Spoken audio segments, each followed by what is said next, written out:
gbèsè. Yorùbá ò ṣe mọ́ ilé lànà ilé ti yá gbogbo ọmọ Odùduwà. Ó yá ilé ti yá gbogbo ọmọ Odùduwà. Ilé ti yá gbogbo ọmọ Odùduwà. Ilé ti yá ilé ti yá. Bá ń fi ránṣẹ́ séèyàn kan bẹ́ẹ̀ ni sà. Àgbẹ̀ oníroko kó gbàgbé ilé. Àwa ò ní fìjà ṣe o. Bẹ́ẹ̀ ni o, bó bá sì wá kan ìyá ọmọ Yorùbá ò ṣojú o. Gbogbo Yorùbá ńlá Gbọ́ bí mo ti wí dáadáa. Níra pẹ̀lẹ́gẹ̀rẹ̀ níyà. Yorùbá ní sòdé o. Bá ń sọ fálára bá ń sọ fájẹrò yìí pé bàbá àròpọ̀re àbúrò wọn ọ̀rẹ́ wọn ti bẹ lórí ìkàlẹ̀. Bẹ́ẹ̀ ni kí mo wá ṣe? Kí mo wá ṣe? Àìréwú lásán o. Ọ̀rọ̀ kan ní kan mí lóminú. Òótọ́ tó korò tó ju ọ lọ. A ò ní ṣọ́ọ̀ṣì dání pé ká pariwo ká sọ. A kì í sì kú síbi tá a ti sọ o. Mẹ́ra pẹ̀rẹ̀kẹ́ mi múyà màmá. Bá ń fi ránṣẹ́ sọ́kùnrin bá ń fi ránṣẹ́ sọ́mọdé àti àgbàlagbà kan bẹ̀ ni. Bó o ti fi ránṣẹ́, wọn ò ní fi kú ránṣẹ́ sí ọ lórí ọmọ, wọn ò ní fi kú ránṣẹ́ sí ọkọ rẹ, wọn ò sì ní fi kú ránṣẹ́ sí ìyàwó rẹ. Ṣé bẹ́ẹ̀ ló bí sì tó o lè ṣàmì? Èèyàn kan sọ fún mi jọ́ kìíní bí ọ̀sẹ̀ ọdún tó kọjá, ó ní jẹ́jẹ́ mi mo jòkóó kì í fọrùn rọ̀, òwe àtijọ́ ni. Ǹjẹ́ orí àwọn tí ń bẹ lu Ìbàdàn tí wọ́n ń bẹ nu ilé wọn jẹ́jẹ́jẹ́ tó jẹ́ pé wọ́n gbọ́ gbùlà lóru ọ̀gànjọ́ tí nǹkan kan kúrò lórí wọn, ọ̀pọ̀lọpọ̀ wọn ò rílé rẹ̀ mọ́, ó ti pòórá. Jẹ́jẹ́ ẹ̀jẹ̀ mo jókòó sílé mi kì í fọrùn rọ̀, òwe àtijọ́ ni o. Mo rẹ́ni tí ń bẹ níwájú ìta rẹ̀ tí ń tì ń tún ibi tí ti ń sun àgbàdo tà títí ọmọ ẹ̀yin ọmọdé yìí ẹ má gbàdo wá ẹ bá mú bébà wá ẹ bá mú bébà wá. Ibi tó ti ní ẹ mú bébà wá, bébà ló ní kí wọ́n mú wá. Nǹkan ṣẹlẹ̀, alájà àjàgbá nǹkan gbé nǹkan ánu. Níbi tó ti ní ẹ mú bébà wá, bébà ní kí wọ́n mú wá. Kẹ́ ẹ tó mọ̀ tó fọ́, kẹ́ ẹ tó gbọ́, kẹ́ ẹ tó fọ̀, ìyá ti dèrò ọ̀run. Kí ló ṣẹlẹ̀? Tírélà búkú kan báyìí ní búrẹ́kì ẹ̀já tó lọ yàbá. bí ìyá ìbá ń fẹsẹ̀ fà ìbá fìdí wọ́ yóò ti dọ́run àsàǹtẹ mo wá ń ṣàdúrà fún ọ nìwọ wá gbẹnu dákẹ́ ò wá lè sàmì àdúrà lágbára lọ́wọ́ Olódùmarè ikú ò ní ká wa mọ́nú yàrá ikú ò ní ká ọ mọ́nú ọkọ̀ ikú ò ní ká ọ mọ́jú pópó màmá máa ṣàmì kó máa gbé tó àdúrà mi ẹ wo bí ọ̀rọ̀ tó bá jẹ́ nílé lẹ́nu mi ìyẹn ti dàṣẹ́ ó ti dọ̀rọ̀ mo ń sọ̀rọ̀ kí n máa sọ pé mò ń kùbù sọ̀rọ̀ ìdí tó fà á ni wípé ọmọ aláṣẹ òun ni èmi ń ṣe àkọ́pẹ́ gbogbo ọ̀rọ̀ tó bá tẹnu mi jáde kì yóò padà sọ́dọ̀ mi láì jẹ́ pé ó ṣe èyí tí mo rán wọn ẹ̀rù ń bà mí o kíní kan ń kọ mí lóminú fi ránṣẹ́ sí èèyàn kan màmá bó o bá tiẹ̀ ń bínú sí bàbá àròpọ̀ rẹ má bínú sí ìran tí ń bọ̀ má bínú sáwọn ọmọ rẹ má bínú sí àwọn má bínú sẹ́ni tí ó gbé ọ lọ́jọ́ alẹ́ ìdí ni wípé nǹkan kan ń ṣẹlẹ̀ tẹ́ ẹ̀ tí ì mọ̀ bẹ́ẹ̀ bá fẹ́ wá mọ̀ dáadáa ẹ jẹ́ kájọ kí ṣòkòtò kó tún yan gba ìsọlóde kájọ wò ó kájọ fojú inú wo ohun tí mo fẹ́ wí lónìí ìhà tó bá kọ sí òun ni ká ẹ fi wò ó kí ni mo gbé wá ara mi ò gbà á mọ́ ara mi ò gbà ara mi ò balẹ̀ sí tí mò ń wò ìwòye tí mò ń wò ń dẹ́rù ba ẹ̀ mọ́ ń tèmi fún ara mi ọ̀pọ̀lọpọ̀ àgbẹ̀ pé kí ló ń dẹ́rù ba ọ ẹ má ṣèbínú kí ni ń dẹ́rù bà ọ́ ò ní bínú ni màmá ń tí ń dẹ́rù bà mí ó pọ̀ lọ́pọ̀lọpọ̀ ìdí ni wípé bá a bá lọ́dún mẹ́ta ó máa pé bá a bá dágún ọdún bá a bá dágún oṣù ó máa padà pé náà ni ńgbà tó bá wá pé ìràwọ̀ bí nǹkan ti ń lọ tí mò ń wo sàkún ẹ̀ yìí ṣé èmi nìkan mò ń rí bẹ́ẹ̀ ojú òpó máa tó sílẹ̀ ṣẹ́yìn nìkan lẹ́ ń rí bẹ́ẹ̀ àbẹ́mi nìkan ni mò ń wò bẹ́ẹ̀ yìí pé kí ló lè ṣẹlẹ̀ sọ́mọ Yorùbá káàkiri gbogbo àgbáńlá ayé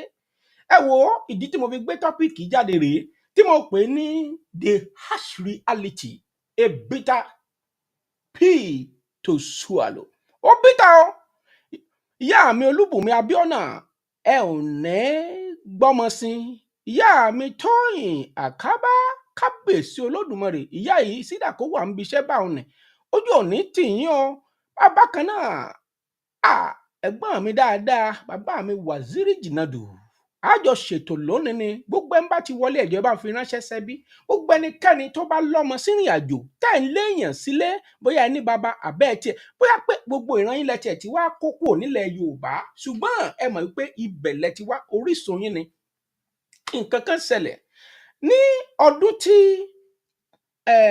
ká tó sọdún yìí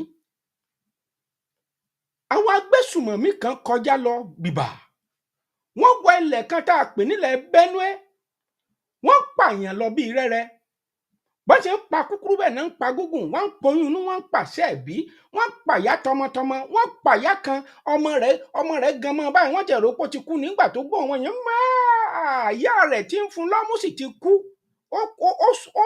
òkú ẹgbẹ́ òkú ní bẹ gbogbo wa la rí fọ́nrán yìí tẹ́rù bà wá tó kú lọ bíi rẹ́rẹ́ nígbà tí wọ́n ṣe bẹ́ríà fún àwọn èèyàn wọ̀nyí béèyàn bá jorí ahun yóò sunkún omi yóò jáde lójú rẹ̀ òkú lọ bíi rẹ́rẹ́ wọ́n wá ń ṣe mẹ́sì bẹ́ríà fún wọn n tá ń pè ní mẹ́sì bẹ́ríà ká gbẹ́ kòtò jẹ̀rànjẹ̀ràn káwá ìyẹn ni Yorùbá máa ń sọ pé olókùú òmùkú àwọn mílítìrì wọ́n wá jáde wọ́n ní ẹ má wọ́rì à ń bẹ on top of the situation a máa ṣe gbá a máa ṣàwo mò ń mú ẹyẹ bò lápò ẹni dúdú ẹni pupa mò ń bọ̀ ìyá mi Olúbùnmi Abíọ́nà ẹ gbọ́ wínníwínní ọ̀rọ̀ lónìí wọ́n á ṣe nǹkan á ṣe gbá a ṣàwo ẹ̀yin èèyàn ẹ jẹ́ ń sọ kinní kan fún wa ẹ jẹ́ ń sọ eléyìí fún wa dáadáa èyí tí mo fẹ́ sọ yìí a bitter to split ní ó le púpọ̀ ó le pọ̀ ọ̀rọ̀ tí mo fẹ́ sọ yìí mo máa sọ ní bó ṣe yẹ kó rí ni wò bí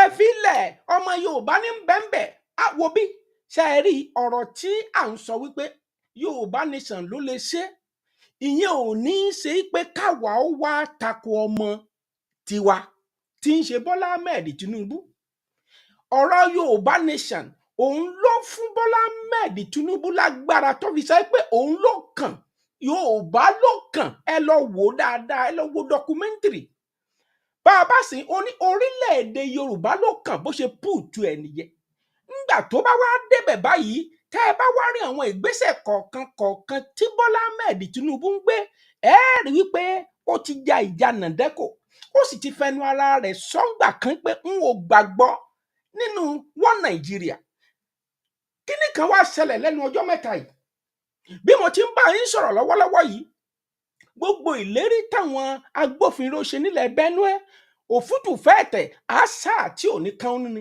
ní kí ló ṣẹlẹ̀ bí mo ti ń bá yín sọ̀rọ̀ lọ́wọ́lọ́wọ́ yìí Benue ń gbóná giri lọ́wọ́lọ́wọ́ n tó wá yà ní lẹ́nu ni wípé ẹlòmíì á sọ pé bó mo ṣe mọ̀ mo lẹ́rìí lọ́wọ́ tó dájú ni wọ́n fi hàn yín nísìnyí ẹ wo bí màmá n tó wá ṣẹlẹ̀ ni wípé àwọn tó ń bẹ nílùú yẹn gangan sọ wípé àwọn army náà wá bá àwọn tán wọṣọ ológun bóyá fẹ́ẹ̀kì ológun o ẹ sì wá mọ̀ tí ń ṣẹlẹ̀ tí mo sọ wípé ó máa bìtà gan lọ́pọ̀lọpọ̀ ẹni tó jẹ́ olórí ológun lọ́wọ́lọ́wọ́ Yorùbá ni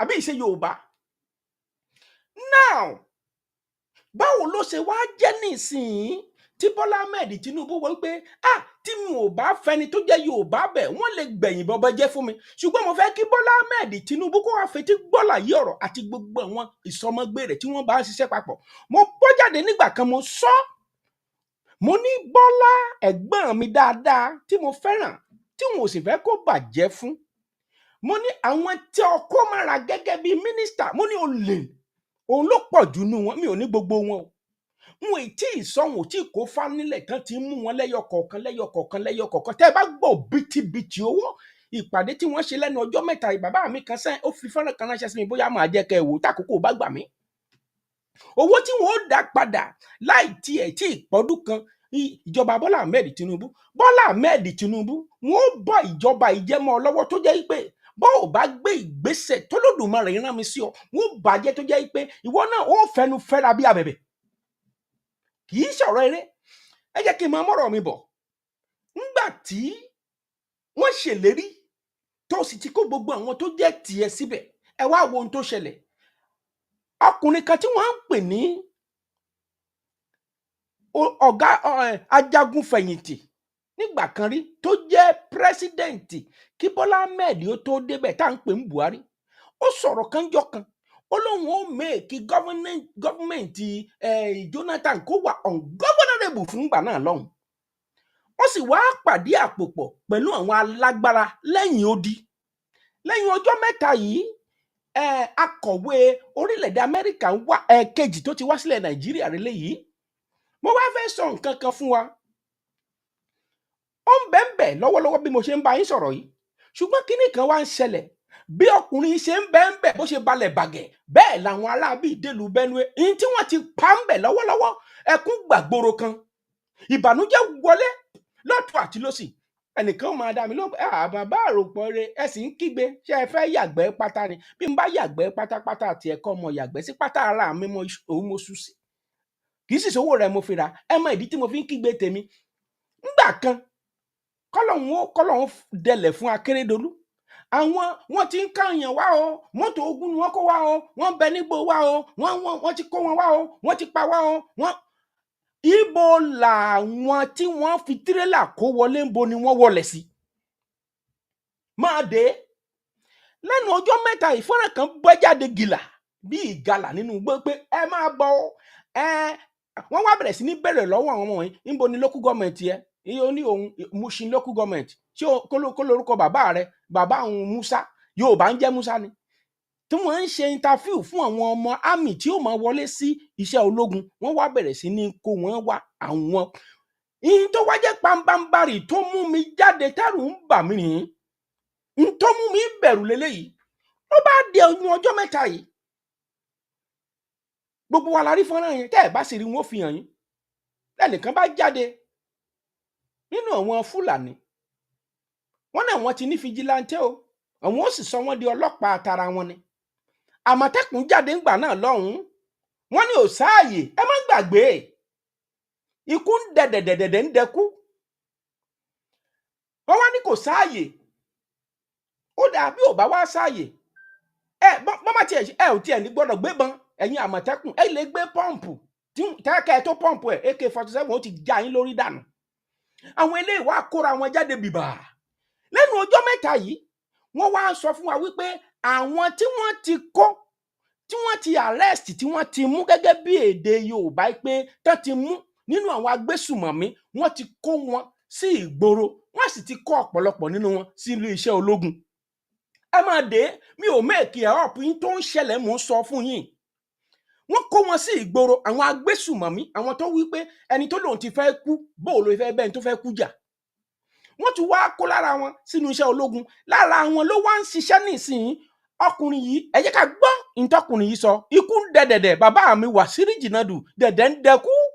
Bọ́lá Ahmed tí ẹ bá ń láìkí ẹ já owó àwọn ọ̀tá tí mò ń wò lórí ètò, ẹ já owó wọn kú òun bẹ̀. Ẹ jẹ́ ń fi fọ́nrán hàn yín. Ikú ń dẹ̀dẹ̀dẹ̀, dẹ̀dẹ̀ ń dẹkú. Bọ́lá etí rẹ mélòó? Bọ́lá Ahmed Tinubu, ikú dé o. Ikú ti wọlé lọ́tún lọ́sì. Bí wọ́n ti ń pààyàn l'Àbújá bẹ́ẹ̀ ni wọ́n ń pààyàn l'Àkúrẹ́. Bí wọ́n ti ń pààyàn l'Àkúrẹ́ bá náà ń pààyàn n'Ìbàdàn. Wọ́n ju bọ́ǹbù lọ́tún, wọ́n jù lọ́sì. Àwọn kan ní dynamite. Ní kí ni jẹ́ dynamite? Wọ́n ti sọ, wọ́n ní in tí ó ṣẹlẹ̀ ń, wọ́n ní ó kọjá dynamite o. In tó ṣẹlẹ̀, nǹkan ń bẹ, wàhálà ńlá ti ṣẹlẹ̀. Ogun ti wọ̀lú o.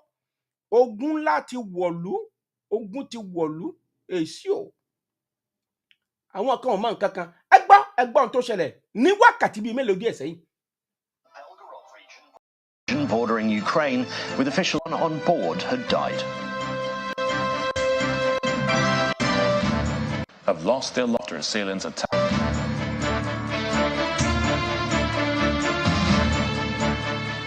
Plateau State is in the news again, and for the wrong reason, as no fewer than 30 persons, mostly children and women, have lost their lives. Ọgbọ̀n ènìyàn, ọ̀pọ̀lọpọ̀ nínú wọn obìnrin. Àwọn kan ní kí ló ń ṣe ọ́ bàbá àròpọ̀ rẹ̀, ṣebí kì í ṣèlú rẹ̀. Wọ́n ń bẹ́lẹ̀ Yorùbá bìbà. Wọ́n ti, gẹ́gẹ́ bí mo ti gbọ́ from the reliable source pé in tí wọ́n fi ojú Yorùbá rí lẹ́nu ọjọ́ mẹ́ta yìí, abiyamọ gbárímú yóò máa sun ẹ̀jẹ̀ ò ní jáde lójú rẹ̀. Ẹ máa gbọ́ ohun tí ń ṣẹlẹ̀. Kí lẹ̀ ń wí? After assailants attacked Kwahaslalek community in Mangu local government area, leaving properties destroyed. Local sources told Channels Television that the attack occurred on Tuesday night while residents assembled at a compound in the village following the 24-hour curfew imposed on the local government. Two other communities of Kinat and Meirana on the borders of Mangu and Barkinladi local government areas also came under attack the same night. There have also been attacks during which worship centers and markets were burnt. The State Police Command says investigations are ongoing to ascertain the casualty figures and level of destruction. It adds that security personnel and surveillance helicopters have been deployed to the area, while the 24-hour curfew imposed on Mangu local government area by the government remains in force. According to a resident of one of the communities, the attacks are taking a religious tone.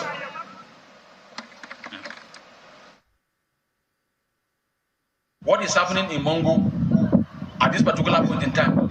The military are the ones sending our people away to allow the militia to burn their houses. At this particular point in time, they have sent every. Ṣé ẹ gbọ́ ohun tọkùnrin wí? Àwọn òṣìṣẹ́ ológun tí ẹ bá rántí, àwọn tí wọ́n ti kó sínú ológun tí ń ṣe agbésùmọ̀mí Boko Haram, wọ́n ní ẹ̀jẹ̀ àtútù gbọ́. Ẹni tọ́rọ̀ kàn rèé o, òun rèé o. At this particular point in time, the military are the ones sending our people away to allow the militia to burn their houses. At this particular point in time, they have sent every Christian away from the new market, and thereby leaving the Muslims to go and burn their houses. They set the curfew. The curfew only restricted to only people within Mangu, within the Christian domain. But in the Muslim domain, they are free to move and do whatever they wanted to do. And not only that, the military has killed 3 of our young men, in which I know one is before my own church. They killed one yesterday. And I reported to the security. He said that it was a fake soldiers. At first, he said I was lying, until I proved to him beyond a doubt. In the last 3 months, bandits have carried out 4 separate attacks in about 30 communities, affecting 4 local governments of Plateau State, with over 150 people killed. Mostly affected are women and children, with dozens of homes destroyed by the terrorists. The latest attack in Kwahaslalek village is shocking, coming behind the attacks in Mangu, Barkinladi, as well as Boko's local government areas. Worse still, these coordinated attacks are occurring despite assurances by the military hierarchy that they are dealing with the rising insecurity in Plateau and the North Central. Until recently, Plateau State was ranked among the most peaceful in the country. But the same cannot be said today, as bandits have repeatedly wreaked havoc on several villages in 30 communities across 4 local government areas. This is Book. ẹ wo bí ẹkún ṣe gbàgbóró kan ọlọ́mọ ò mọmọ ọlọ́kọ ò mọkọ aláya ò mọya ìbànújẹ́ ó dorí àgbàkọlẹ̀ Yorùbá kẹsì rèé àwa fún ara wa a ò kì í àwa la wà tolerance jù wọ́n sì ń bẹ ní gbogbo igbó wa pátá ẹnìkan wà sọ fún mi pé bàbá àròpọ̀re ẹ lọ fàyà balẹ̀ ẹ má wọrí adákẹ́jà Yorùbá adákẹ́jà kọ́ adákẹ́ sọ̀rọ̀ ni adákẹ́ sukọ́ wo bí iye ayé ìgbà ìtijọ́ lẹ́sọ pé ilẹ̀ ní bá yín kìbọn ìbọn kan ń bẹ ó lè sáàkì odindi community ìbọn yìí mo gbàgbọ́ ọkọ̀ tán pé bí bàbá mi Waziri Jinadu lè rán mi létí tí wọ́n bá gbé ìbọn yìí tí wọ́n bá fìdí rẹ̀ kulẹ̀ yóò máa rí ilé yóò máa wó yóò máa gé ilé sí méjì méjì yóò máa ó ń bẹ lọ́wọ́ àwọn aráabí yìí ẹ jẹ́ á béèrè lọ́wọ́ wọn sáwọn ní í ṣèbọn ni níbo náà ti kó bọ̀n wá àwọn àtìláàwí ń bẹ lẹ́yìn wọn àwọn náà ni wọ́n bá Tinubu lẹ́nu ọjọ́ mẹ́ta yìí tẹ̀ ń ṣe ẹ̀ ń sáìnì ẹ̀ ń ṣe wọ́n sì ń pa àwọn èèyàn ń pakúpa Bọ́lá Ahmed Tinubu òtítọ́ ọ̀rọ̀ korò. And Barkinladi local governments. And on the eve of Christmas in 2023, bandits ravaged the communities, terrorizing residents, destroying homes, and leaving a trail of deaths numbering about 90. It was raining at that moment, so 2 men came in army uniform. Sheba, 2 men came in army uniform. Àwọn tí ń bẹ Boko Haram tí wọ́n kó sí lílé jẹ́ ológun ọ̀gágun tí wọ́n fi ṣe ọ̀gágun kí náà ti ń pè kí lórúkọ rẹ̀ wọn ò tí ì tó kó wọn kó ń bẹ̀ èmi ń sọ fún yín dáadáa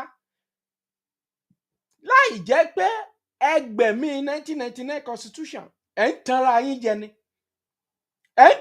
jẹ ni bó bá lọ pẹ́ jù Bọ́lá Kàṣà. As if they packed for the rain to be over. So after the rain, they left. And later in the night, that was the time people, those armed men, they came and started spraying bullets on them. He was outside, so he ran for his dear life to hide. The governor of the state, Caleb Mutfwang, was appalled by the incident, as shown in his statewide broadcast.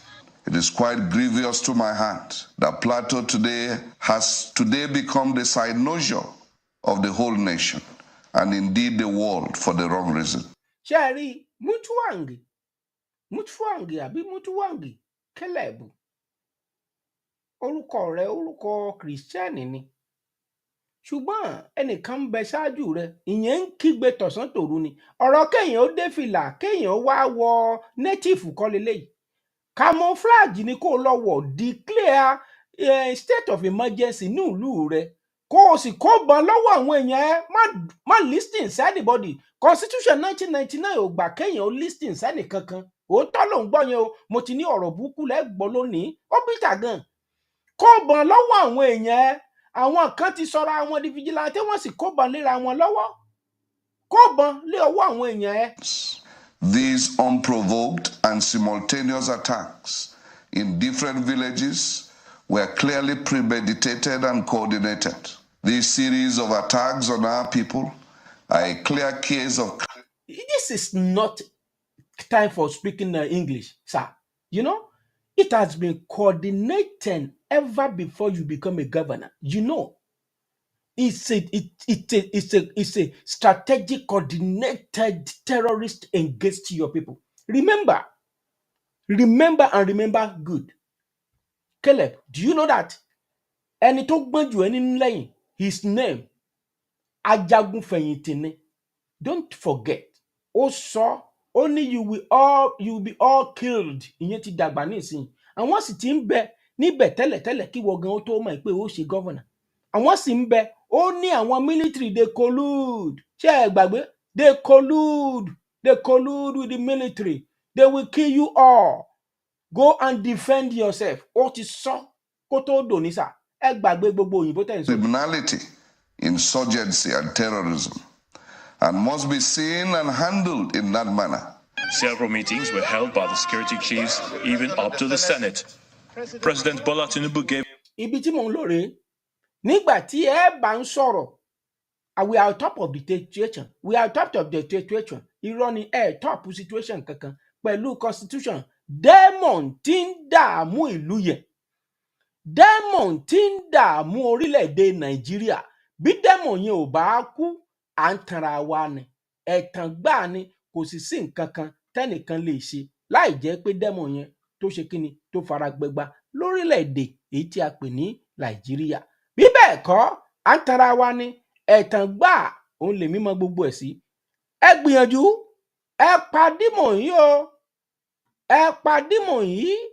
Bẹ́ẹ̀ bá pa dímọ̀ yìí, dímọ̀ yẹn yóò padà lu orílẹ̀-èdè Nàìjíríà pa ni. Dímọ̀ yìí ti rẹ́dì, ó ti ṣetán, ó ti gbébọn. Àfàìmọ̀ kó má jẹ́ pé Bọ́lá Ahmed Tinubu ni dímọ̀ yóò wá kọjú ìbọn tì. Ẹlòmíà máa sọ pé ìtòkùtò nìyẹn lọ́jọ́kọ́ àwọn tó ń gá ìdí Bọ́lá Ahmed ju gbogbo eléyìí tó ń wíhun lọ. Èmi gbà tiẹ̀, ìwọ má gbà tèmi gbọ́. Ṣé ẹ mọ̀ yí pé òótọ́ ọ̀rọ̀ ọmọ ìyá àsọkúsọ ni? Ẹ wá wò ó, ẹnìkan bẹ nínú fọ́nà tó wà wájú yìí. Orúkọ rẹ̀ á máa jẹ́ Àbùsù Sàlámì. Òun fún ara rẹ̀ ló gbé constitution 1999 jáde tán sọ pé we the people. Wọ́n wá kọ jáde tán. Kíní kan wá ṣẹlẹ̀ lẹ́nu ọjọ́ mẹ́ta. Ẹ já gbọ́lé ìtàn kẹ wá wo tí mo fẹ́ mú bọ́ tẹ wá wo àṣírí. A clear directive for them to apprehend the terrorists, and the military hierarchy promised that something will be done. I must tell you unequivocally that the military is up to the task on the plateau. Mr. Lagbaja, last year ló sọ eléyìí. Lọ bá Bọ́lá Ahmed Tinubu kó sọ fún un pé kò sí ntẹ́nìkan lè ṣe. Mr. Lagbaja, Taurid, ẹ lọ sọ fún Bọ́lá Ahmed ọmọ ìyá yín tó gbàgbọ́ nínú yín pé ìwọ lọ̀rọ̀ yìí kan ẹgbẹ́ kínní ìwà ẹ̀mí ló kàn ó sì ti kàn ọ́. Ẹ lọ sọ̀tọ̀ fún un. Ẹni kí wọn ó gba jagun tà. Ńgbà Jonathan fẹ́ lọ gba jagun tà. Àwọn Amẹ́ríkà ìgbà náà ní àkókò ọmọkùnrin ẹlẹ́nu palamba. Èyí tán porúkọ rẹ̀ ní Obama ńgbà náà. Ó pẹ̀lú tí wọ́n fi fẹ́ràn ọmọkùnrin búkú. Òun ló trustigate nígbà tí Jonathan tí ò ti fọwọ́ sí kọkùnrin ó máa fọkùnrin kóbìnrin ó máa fóbìnrin nílẹ̀ Nàìjíríà. Òun ló jẹ́ kó dojú kíní ń bolẹ̀. Òun ló jẹ́ kí ìjọba Jonathan ló dojú bolẹ̀ tán rán Boko Haram sí. Ẹ gbógun tì í. Ẹ̀gbọ́n Alágbájá gbogbo ẹ̀ ló mọ̀. Ọgbọ́n pọ̀ ọpọlọ ń bẹ lọ́pọlọ rẹ bí mo ti ń wọ̀ yìí. Èyí sọmọ kékeré yìí sọmọ àgbékọ̀rún kó mọ gbogbo nǹkan tí ń sọ̀rọ̀ yìí. Ẹ sì mọ solution ni wípé kó ní kálukú lọ develop space ẹ̀. Nílùú Amẹ́ríkà tá a wà Blinken wá sílẹ̀ Nàìjíríà ó wá ṣèpàdé. Gbogbo yín gan lẹ́mọ̀ wípé Blinken kàn wá ni ó kàn wá Blinken ojú lásán ni. Ó mọ̀ bó ṣe yẹ kí ìjọba àwarawa ó ṣẹlẹ̀. Kò sí ìjọba àwarawa ńlẹ̀ Yorùbá, kò sí nílẹ̀ Nàìjíríà. Bàbá wa Lágbájá látàmọ̀dò. Ẹ sọ lè tójú òtọ̀rọ̀ fọmọ ìyá yín. Ẹ má fẹ́ kó tanná fún Bọ́lá Ahmed mọ́. Ẹ má fẹ́ kó tanná fún mọ́. What happened was a political conflict wrongly managed that snowballed on Christmas Day, and we are working to address it going forward. There's a role for every other stakeholder to play in resolving this conflict, and so we are ready to work with all these stakeholders to ensure that peace and stability return to plateau. Less than a month after this promise, similar attack is less than a month. Tí bọ̀dá mi Alágbájá látàmọ̀dò tó ṣèlérí yẹ, ó ní kútú recorded in Mangu village of Mangu local government. Ó ní kútú lọ́rẹ́rẹ́ ní the same ìlú yìí.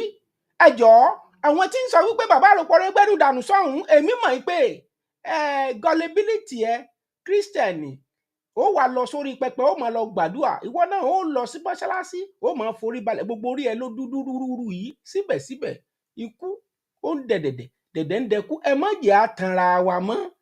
Ikú ń bẹ ní gbogbo agbègbè ilẹ̀ Yorùbá ọ̀nà àbáyọ kan ṣoṣo ni mo ti sọ yẹn mò ń bọ̀ máa tún sọ. And today, Kwahaslalek village in the borders of Mangu and Barkin Ladi local government areas. The total death toll from the two attacks is 34.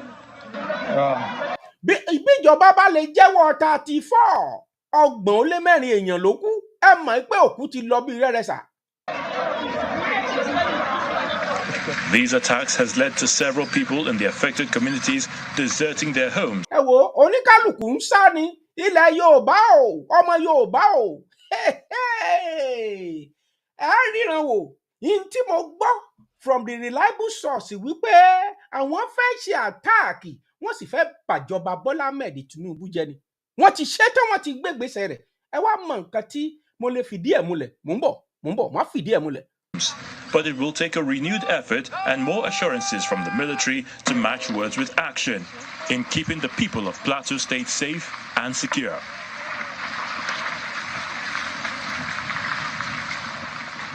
Fix the economy, legalize state policing, and stop the proliferation of vigilante groups.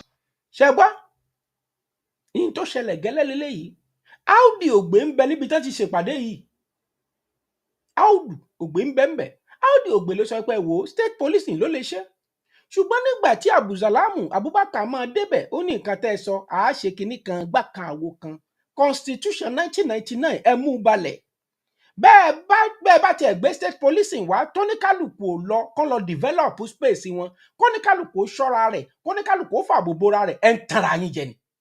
These are some of the recommendations made by the former Minister of Agriculture, Chief Audu Ogbe, and the former chairman of the Independent National Electoral Commission, INEC, Professor Atahiru Jega, as part of efforts to end the security challenges in the northern part of the country. They preferred solutions at a roundtable organized by the Coalition of Northern Groups in Abuja. Coalition of the Northern Group náà organize ẹ̀ in tí wọ́n ń sọ yìí ṣùgbọ́n ní ọ̀sẹ̀ tó kọjá ẹ má gbàgbé kinní kan ṣẹlẹ̀ Bọ́lá Ahmed Tinubu èmi ń sọ fún yín ẹ̀yin ọmọ Yorùbá èmi ẹ̀ ń bá lóṣó ẹ̀ ń bá lájẹ rẹ̀ ẹ̀ ń bá lémèrè ẹ̀ ń bá lóògùn ẹ̀ ń bá ní tẹ́síbìl ẹ̀ ń bá ní rósìrì ẹ̀ ń bá ní bíbélì rẹ̀ ẹ̀ gbàdúrà ìpè kí Bọ́lá Ahmed Tinubu bó ṣe láyà tó yọ subsidy tó kó yín sínú làásìgbò kọ́lọ́hún ó wá fún ní ìgboyà kó wá sọ pé ẹ gbọ́ mo láyà ó yá ẹ padà sí Constitution Conference ó yá yá sí ẹ padà ẹ jẹ́ kó ní kálukú lọ develop space ẹ bí bẹ́ẹ̀ kọ́ mo sọ nígbà kẹta oh my goodness mo sọ òyìnbó lẹ́nu ọjọ́ mẹ́ta yìí Bọ́lá Ahmed Tinubu àwọn tí ń bá ṣiṣẹ́ papọ̀ wọ́n wá ní ẹ wo bí báǹkì àpapọ̀ tá a pè ní Central Bank of Nigeria ẹ jẹ́ ká dá abala yìí padà sílùú Èkó nítorí bá a ṣe ń ṣe owó tá a ná àwọn tí ń ṣiṣẹ́ láti ìlú Èkó tó ń lọ owó yìí ti pọ̀ jù àti wípé ẹ jẹ́ ká tún gbé abala ibì kan tó tà tún pè ní abala kíni tún nìyẹn wọ́n tún ti bàálù wọ́n tún gbé wá sílùú Èkó màmá mi àti bàbá ẹ máa dé ẹ bá ń láìkí ẹ dójú tàwọn ọ̀tá tí ń bẹ lórí ètò ẹ dójú tàwọn tí ò fẹ́ jẹ́ kí ọmọ Yorùbá ká ṣàṣeyọrí bá mi Wàsíìrì Jìnàdù mo rí ní tẹ́ ẹ kọjú òní tìyín láyé wọ́n wá gbìyànjú wá ní ẹ jẹ́ ká tún gbé yẹn wá ṣe rí mo wá fẹ́ béèrè ìbéèrè kan mo lè gọ̀ dáadáa kí jẹ́mi mo gọ̀ jù nínú ọmọ Yorùbá ǹjẹ́ tí ọmọ Ìgbò àbí ọmọ Fúlàní tó bá wá padà tó bá wá jẹ after tí Bọ́lá Ahmed Tinubu bá kú ńbẹ̀ bóyá ológun ọdún ẹ jẹ́ ká gbà pé ogún ọdún lẹ fẹ́ kó lọ àbí ṣé kò ní tán ìtẹ̀yàn jẹ tí ìtàn wọn ò rí tó bá wá kú ńbẹ̀ gbogbo nǹkan tó gbé bẹ̀ mo ń sọ̀rọ̀ kan ẹ̀yin èèyàn ẹ̀ ṣàkíyèsí Bọ́lá mo ní bó bá fi góòlù tó fi ṣe gbogbo títì ilẹ̀ Yorùbá báwọn ẹlẹ́dẹ̀ bá padà wá sórí àléfà gbogbo rẹ̀ ni wọ́n bàjẹ́ pátá nítorí pé bàbá wa Awólọ́wọ̀ ó ṣe gudugudu méje ó ṣe yáàyá mẹ́fà nílẹ̀ Yorùbá àwọn nǹkan tí bàbá yìí fi lẹ̀ ìkankan bẹ̀ òfútù fẹ̀tẹ̀ àṣà tí ò ní kan nú n ò pé ọmọ Yorùbá ò pẹ̀lú ẹni tó bàjẹ́ o ẹ má sì mí gbọ́ ṣùgbọ́n ní ìgbà tí wọ́n da system náà rú táwọn Ìgbò ọmọ àjòkúta mọ́ mi tán ní pé Nnamdi Azikiwe ó ti wò ó wípé bẹ́ẹ̀ ṣe ń ṣe yìí ó fọgbọ́n àrékèrèkè ó fi bọ́ àwọn àmì gbàjọba ńgbà tán gbàjọba tán gbogbo ẹ̀ wá ó dojúbolẹ̀ àwọn northern wọ́n pa wọ́n lọ́pọ̀lọpọ̀ àwọn Ìgbò pa wọ́n ńgbà tí wọ́n ṣé bẹ́ẹ̀ ni ó dáa ẹ jẹ́ ká máa kó ọmọ wa sílé ológun wọ́n wá ń kọ́ ọmọ wọn sógun wọ́n kọ́ ọmọ wọn sí ológun wọ́n kọ́ ọmọ wọn sí ológun òun ló fà á lónìí gbogbo nǹkan agbára àmúṣagbára àwa kò sí ọ̀dọ̀ wọn bọ́wọ́ bá wá ti ba ìbọn ẹ wà bọ̀ kẹ́ ẹ wá sọ pé kinní kan ṣẹlẹ̀ nígbà kan náà òun ló wá fà á dòní tó jẹ́ pé agbára ń bẹ lọ́wọ́ àwọn aráabí ẹ máa dé ẹ lọ gbọ́tàn wò bẹ́yìn ò bá mọ̀ tán ẹ lọ kọ́ tán ẹ lọ gbọ́ ẹni bàbá àròpọ̀ rẹ ìsọkúsọ ló ń sọ lẹ́nu èmi á wá sọ fún yín wípé mo ti gbọ́ tí ní bí mo ti ń bọ̀rọ̀ mi bọ̀ lẹ́nu ọjọ́ mẹ́ta yìí àwọn tá a pè ní Àrẹwà Forum wá bẹ́ jáde bí ìgalà wọ́n ní ẹ fẹ́ bà nǹkan jẹ́ ẹ ti mọ̀ pé àwa la làbújá ẹ máa gbọ́ ńgbà tí Murtala Muhammed sì dáa ó sọ wípé kó lè kó wa papọ̀ ni ṣùgbọ́n ẹ ti wá rí i báyìí wípé Bọ́lá Ahmed kájú ẹ̀ ó lè ṣe ṣùgbọ́n bẹ́ẹ̀ ò bá wá finá sọ̀rọ̀ yìí kẹ́ ẹ kóná mọ́ kòkò yìí kẹ́ ẹ kóná mọ́ sùn yìí dáadáa kẹ́ ẹ tètè ṣe kó tètè yá jiná béèyàn bá pẹ́ lórí mi èsìkèsì abáyàn bẹ̀. àwọn Méjì Àlá bá jáde tó dẹ̀ jẹ́ pé ẹ ti mọ ẹtú táwọn Méjì Àlá pa àìmọye òbítíbitì owó tíjọba Buhari gbé fún Méjì Àlá padà ẹ̀bẹ́ ti gbàgbé ni ẹni tó sú ó gbàgbé ṣùgbọ́n èmi tí mò ń kó n ò gbàgbé òbítíbitì owó èyí tí wọ́n gbé fọwọn Méjì Àlá ń gbà náà lọ́hùn-ún táwọn sọ wípé bẹ́ẹ̀ bá gbówó fún wa àwa bá ìjà bọ̀rùn ṣe jẹ àti bẹ́ẹ̀ bẹ́ẹ̀ lọ lọkùnrin kan bá jáde ló bá gbètè òkè sísàlẹ̀ ló bá ní ẹ gbọ́ o ìta ìwé yẹn yóò dogun o yóò dọ̀tẹ̀ èmi máa ń sọ fún yín pé gbogbo ilé ìtẹ̀ ń wí bẹ́ẹ̀ bá tètè ṣe ń tá a sọ yóò dọ̀ṣẹ́ yóò dọ̀ṣẹ́ mọ́ yín lọ́wọ́ Bọ́lá yóò dọ̀ṣẹ́ o bẹ́ẹ̀ bá tètè gbé ìgbésẹ̀ kẹ́ gbọ́ ẹnu mi bí ẹnu kíní tí mo fi ń sọ̀rọ̀ yìí ẹ jẹ́ àgbọ̀rọ̀ tí bàbá yìí sọ ẹ máa ṣe. Talk to me about the northern idea of Nigeria's unity, because there's a huge outcry for restructuring in the country right now. Do you think that whatever you've been talking about is a subtle kind of restructuring by President Tinubu that is being done under the table? Or what's your view about the new call for restructuring under President Tinubu? Well, I have given you a background of how a normal northerner thinks. He thinks Nigeria first, unity, strength, one. Ṣé ẹ gbọ́?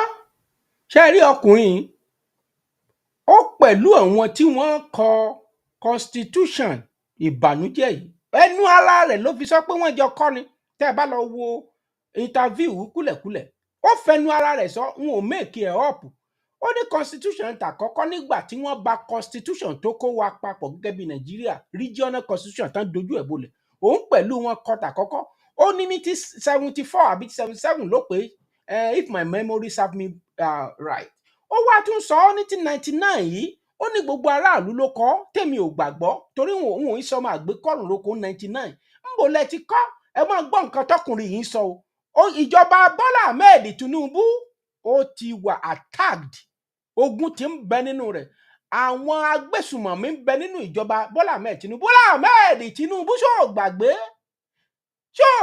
ṣó rántí Goodluck Jonathan ó ní nínú ìjọba Nàìjíríà tó ń ṣe nínú executive Boko Haram bẹ́ẹ̀ nínú àwọn ọlọ́pàá Boko Haram nínú àwọn àmì Boko Haram bẹ́ẹ̀ ẹgbọ́n tọkùnrin sọ in tó bá jọra la fi ń wéra ẹ̀pọ̀ ẹ̀pà ó jọ kó sì ẹ̀ lírí.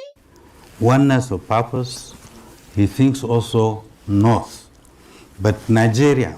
So for us, it is because of this deep-seated belief in this country that made some people begin to think that the North or Northerners are afraid of restructuring.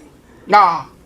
And that is complete misunderstanding. Mo fẹ́ béèrè kan yín ọmọ Yorùbá ó tọ́dún mélòó tí àwọn Afẹ́nifẹ́re ti ń parọ́ restructuring táwọn Northern bá ti ń bẹ́ ń pò ẹ gbọ́ ẹni tó jẹ́ igbákejì Bọ́lá Ahmed Tinubu n ò make it up mò ń kó tiẹ̀ ó ní restructuring my foot n tó sọnù ẹ̀yin ẹ wá gbọ́ nígbà tí Bọ́lá Ahmed wà ń bẹ̀ nísìn àwọn eléyìí wá ní àwọn ò sá fún restructuring o ṣe ti gbọ́ ẹ ti mọ̀ wípé ìjọba Bọ́lá Ahmed Tinubu kò lè láṣeyọrí bó ti wù ó mọ́ lábẹ́ òfin 1999. Situation. But of course, they were also dealing with our predecessors that are much older than us, that are closer to them. I'm talking now about socio-cultural organizations in this country. The leadership in the north has shifted to a new generation like us that are less patient, that are in a hurry to see progress all over. We want to see peace and security, but we are also not afraid to discuss any issue. And therefore, including issues of state creation, including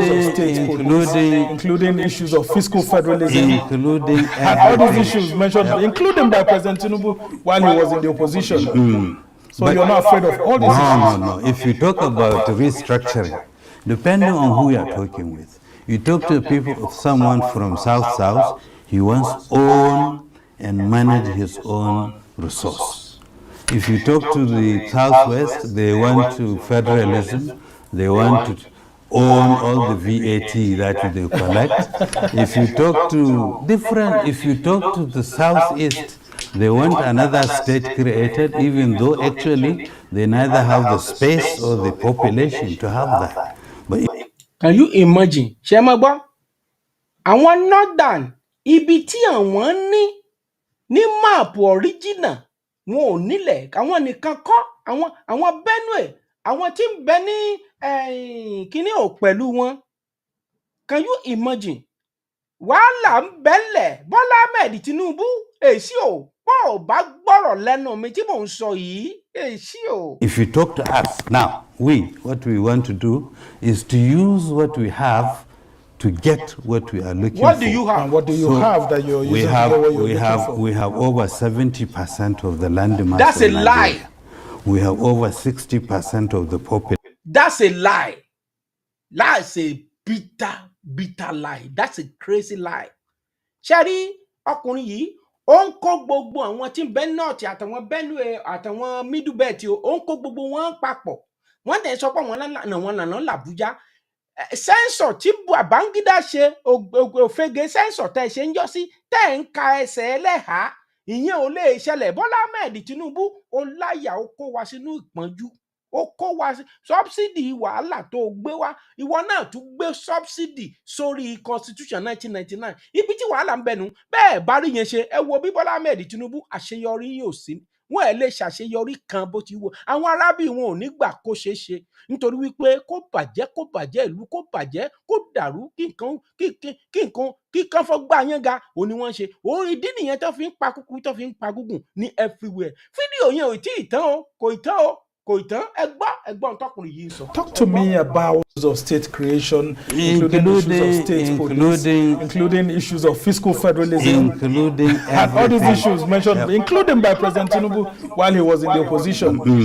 So but you're not afraid of all these issues? No. If you talk about restructuring, depending on who you are talking with, you talk to people of someone from South, he wants own and manage the Southeast. They want another state created, even though actually they neither have the space or the population to have that. That's lie. If you talk to That's lie, sir. I disagree with you. There is a country in Europe. They are not up to 2,000 people. They have their own country. What do you mean? That is an insult. To us. Now, what we want to do is to use what we have to get what we are looking for. You don't have the population, sir. Come on. You have you have population. Then you are up to Daduro. Good. And what do you have that you're using? We have over 70% of the land mass of Nigeria. We have over 60% of the population. So we are going to use our land mass and our population and our natural resources, especially soil and minerals, to get to sit and talk about restructuring. Good. Good. Let us go that route. Better. Let's go that route. Kò sẹ́ni tí inú mi gan á dùn tán bá lè ṣe yẹn. I will be very happy. Tán bá lè ṣe yẹn, any resources, any natural resources. Baba, gbogbo nǹkan lẹ́ni, you have everything. You have the manpower and you have the landsmark. That's good. Everybody is good to go. Why are you guys afraid? The North should no longer be viewed as running away from restructuring. We are ready and able and willing to commence discussions on these issues. You're a lawyer and former chairman of the body of benchers. There are calls for a new constitution.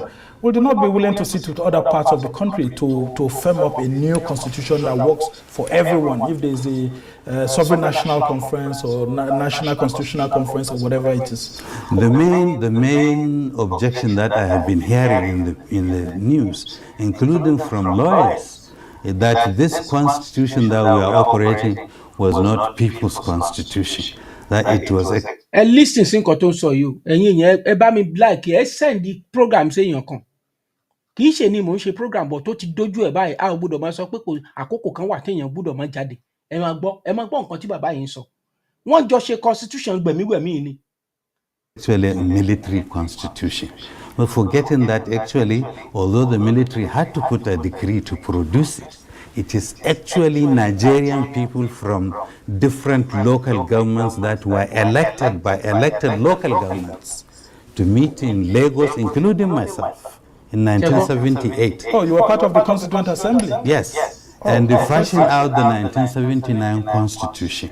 And that is, people who criticize it as military do not understand that it is not true, because we are moving from military to civilian. You need a military. Gbogbo àwọn Yorùbá tán parapọ̀ tán fọwọ́ sí constitution yẹn bọ́n bá jèrè lánàá wọn ò ní jèrè ọmọ lájọ́ alẹ́. Gbogbo ọmọ wọn ló máa ṣòfò tán máa ya olórí burúkú torí pé ó ń parọ́ nísìnyí. Tó bá jẹ́ pé òótọ́ ni bàbá yìí ń sọ, mo gbàgbọ́ pé ó sọ̀tọ̀ ni. Gbogbo àwọn Yorùbá tí wọ́n lọ́wọ́ sí constitution burúkú yìí ẹ̀ ní ṣoríire láyé ẹ̀ ní ṣoríire lọ́run tọmọtọmọ. Law to bring a civilian-made constitution into effect, and that's what has happened. Yeah, but a few things were added by the then General Abdulsalami Abubakar administration, which you were part of as a minister. What actually happened? What were the... Exactly, Baba mi Waziri Jinadu. Wọ́n create state more than anything. To wọ́n fẹ́ bà ìjọba Bọ́lá Ahmed Tinubu jẹ́ báyìí. Ẹ máa wòran. Ẹ máa wo nǹkan tán gbé jáde. Few insertions added to the 1979 constitution, which became the 1999 constitution. Before there was a 1999 constitution, which was just the basic foundation of work was the 1979 constitution till today. That's what is being used. Of course, it was tinkered here and there, and the military, when they get reports, even the 1989 constitution, which was never adopted, was created. They had a statue.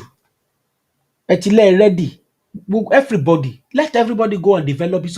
Láti ìgbà tẹ́ ti ṣe constitution ìbànújẹ́ àlàáfíà wo ló wọ Nàìjíríà. But in fact, it was created by civilians. I was there at that one too. So, but it is semantic. When you say, some people want to even change it completely to parliamentary system. If you talk to me about that, then we can discuss whether presidential or parliamentary. But if they are supporting presidential, they can only take the 1999 now as amended and tinker with it and change it. But we have been talking about constitution reform. All right. But the message here is clear. That very, very quickly as we try to round up. Yes, our message is clear. We are Nigerians, we love Nigeria. We want a united country, peaceful and secure. But we also want to be treated as equal Nigerians with the opportunities equal to everybody, not more than anybody else, but equal. When it is time, I remember vividly the time of Goodluck Jonathan, they made that government ungovernable for him. And Jonathan messed up big time. He messed up. Ó ti gba àwọn ajagunta, àwọn missionaries. ó wá ṣe jẹjẹjẹjẹjẹ ìyàwó ẹ bí patient wá destroy wẹ́ ìyẹn cup of tea yín nìyẹn. Àwọn kan máa sọ pé wọ́n jẹ́ kó ṣe kíní kan gbá kan àwo kan constitution 1999 wo bí ẹ̀gbọ́n Bọ́lá Ahmed Tinubu ẹ̀yin mo bá lé ọ̀rọ̀ ẹni tí ò bá lè pín Peter truth yìí ìwọ gangan lọ̀tá Yorùbá ẹ fi ránṣẹ́ wọ́n wò wọ́n wọ ẹ fi ránṣẹ́ sí wọn.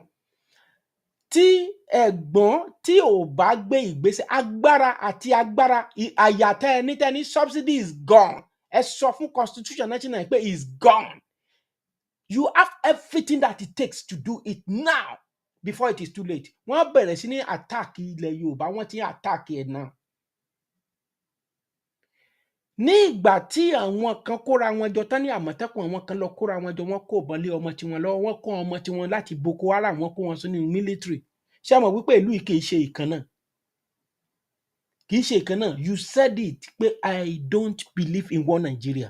Bákan náà ìgbésẹ̀ tó dẹ̀ ń gbé àwa náà ń rí wípé o fẹ́ ṣe é ṣùgbọ́n mo fẹ́ sọ fún yín wípé nǹkan tẹ́ ń ṣe tẹ́ ń gbìyànjú tẹ́ fẹ́ ṣe tẹ́ rọra ń dọ́gbọ́n fẹ́ ṣe pé kinní kan kò gbà bẹ́ẹ̀ wèrè náà fi ń wo wèrè sà wèrè náà fi ń wo wèrè ẹ kó àwọn èèyàn tí ń jọ ìlú Nàìjíríà ò lè dá a mọ́ ẹ̀gbọ́n Bọ́lá Ahmed Tinubu wọn ò ní jẹ́ kẹ́ ẹ rí eléyìí láéláé wọn ò ní jẹ́ ẹ wò wọn ò ní jẹ́ kẹ́ ẹ rí eléyìí tí mo fẹ́ fi hàn yín.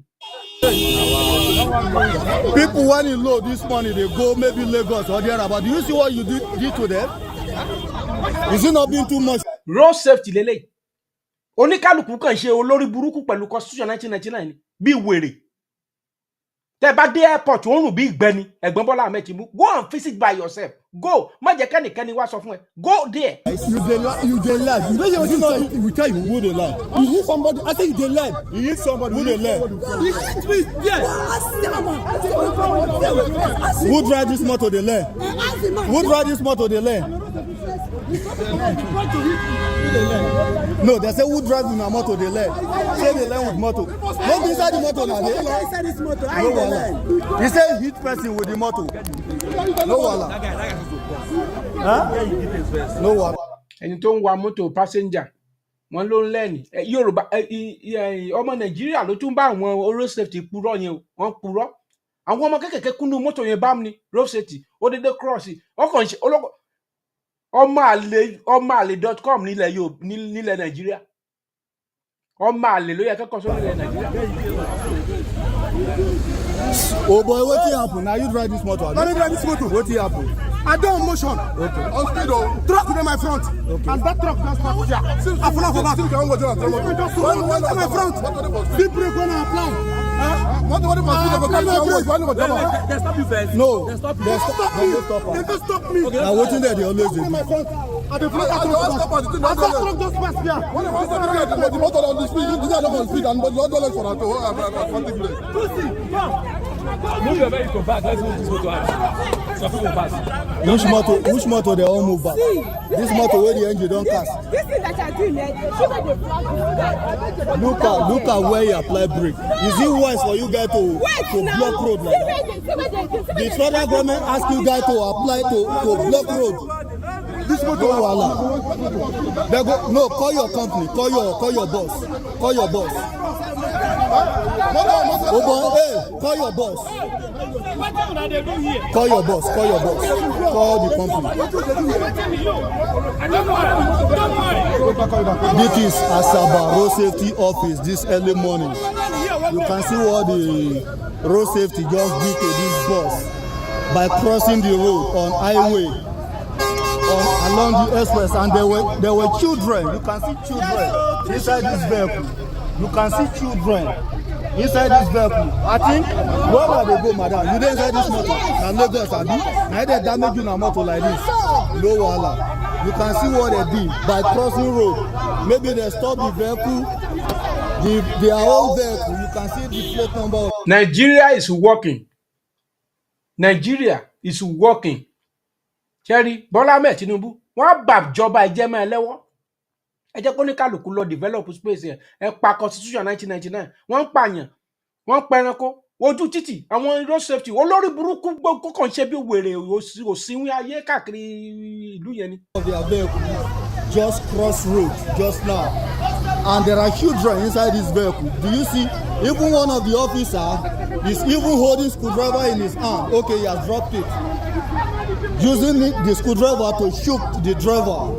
Using the screwdriver to shoot the driver in his face. You can see what they did to the young man.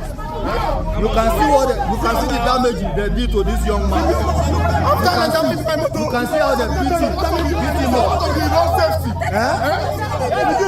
The driver that is going to Lagos. The driver that is going to Lagos this early morning. You can see. The driver that is going to Lagos. The driver that is going to Lagos this early morning. You can see. You can see what road safety did. People that are supposed to secure the state, that are supposed to secure the citizen, they are the one causing all these things. Igwe, that is Igwe. So you can see it. You can see what they caused this early morning. Yoruba ló design FRCN. Àwọn bí Bọ́lá Ahmed Tinubu bó bá fi góòlù tó fi ṣe Nàìjíríà wọ́n bá yí ẹ̀jẹ̀. Wọ́n gan wá regret ju ti bàbá Awólọ́wọ̀. You can see what they caused this early morning. Yeah? So that is it. No, they have to pay for it. What do you say? They have to pay for it, Abi? Yeah. You can see there. You still get mad, you go sit down for inside the motor.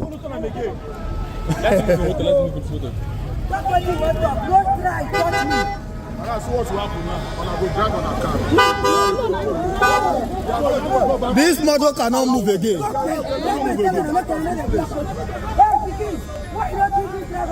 Well, you guys been trained. My brother is the one that designed road safety. Agunloye is my senior brother that designed road safety. Olu Agunloye. So did that train you guys to block road like this? Olu Agunloye is my senior brother. Is the one that designed road safety in Nigeria. Did that train you guys to block a road like this? Look at children. Look at children inside the vehicle. Look at these children. And they are going to Lagos all the way from east this morning. You can see children crying. You can see them. Were you guys being trained to block road like this? On highway. The people that are supposed to protect the country, they are now the ones violating the law. They are the ones violating the law. Are you guys an armed robber blocking a road like this? Are you guys an armed robber? Oh yeah, Milen. Ask them, sir. Ask are they them. An armed robber? Somebody they are more than armed robbery. This morning going to Lagos, and then I shoot you inside that vehicle. You guys are the ones violated the law. Can you imagine? I'm an officer as well. Are you talking to me or what? What happened? What happened?